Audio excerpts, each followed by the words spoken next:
3 साल की मासूम के साथ हैवानी।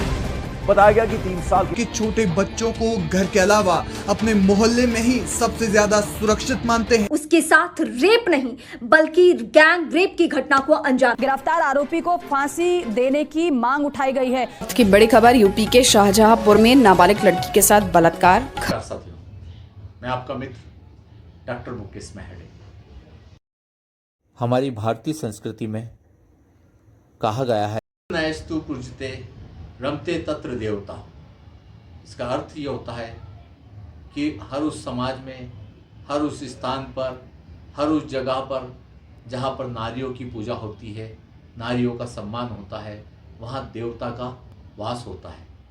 पर हम देखते आ रहे हैं, हमारे यहाँ आए दिन सोशल मीडिया हो, प्रिंट मीडिया हो या संचार के दूसरे साधन हो, उस तो ये पा रहे हैं कि 2 साल की बेटी है, 3 साल की बच्ची है, 5 साल की बच्ची है, 7 साल की बच्ची है, उसके साथ यौन दुर्व्यवहार हो रहा है, बलात्कार हो रहा है, यहाँ तक उसकी हत्या हो रही है।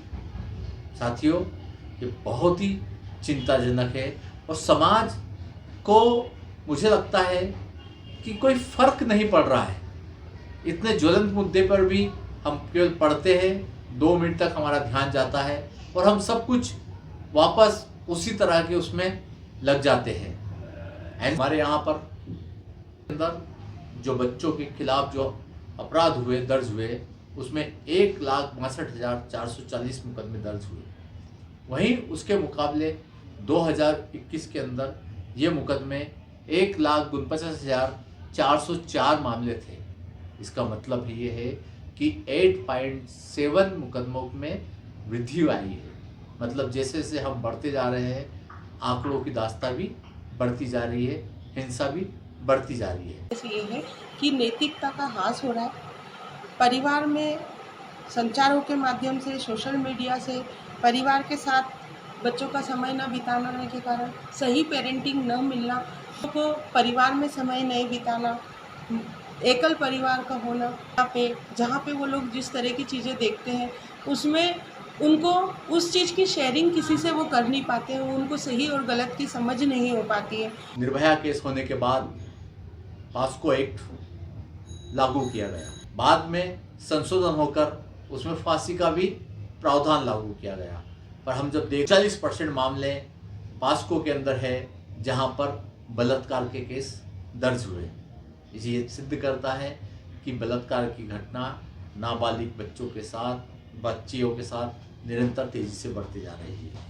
अगर हम इसी तरह बलात्कार की इन घटनाओं के साथ साथ हम देखते हैं 2022 के अंदर 667 मामले ऐसे दर्ज हुए जिसमें बच्चों का उपयोग पोर्नोग्राफी या पोर्नोग्राफी बनाने वाली सामग्री को रखने के लिए उपयोग किया गया।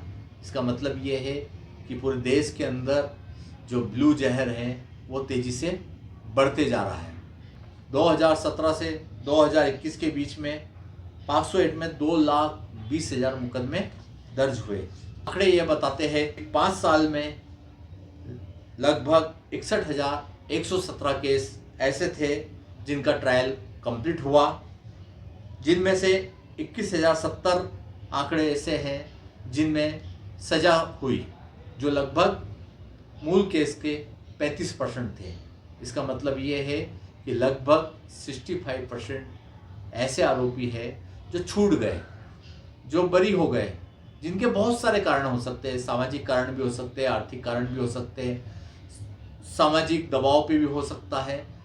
तो ये सब हमको समझना होगा। साथ ही साथ अगर इस पहलू पर हम बात करते हैं तो इस पहलू का सबसे चिंताजनक कि 96% आरोपी जो पहले से ही परिचित थे। इसका मतलब वो आपके परिवार के, मोहल्ले के, कॉलोनी के, गांव के, समाज के, क्षेत्र के, आसपास के जो परिचित थे। इसका मतलब ये है कि हमारे पास के अंदर भी इस तरह के लोग हैं, इस विकृत मानसिकता के लोग हैं जो इसको बढ़ावा दे रहे हैं। तो साथियों, आप सभी से अनुरोध है कि जन जागृति आंदोलन चलाएं और समाज के अंदर जो बच्चों के साथ दुर्व्यवहार हो रहा है, इसको हम रोकने में क्या क्या कर सकते हैं, किस तरह का सहयोग कर सकते हैं, इस पे निरंतर संवाद करें। धन्यवाद। जय हिंद।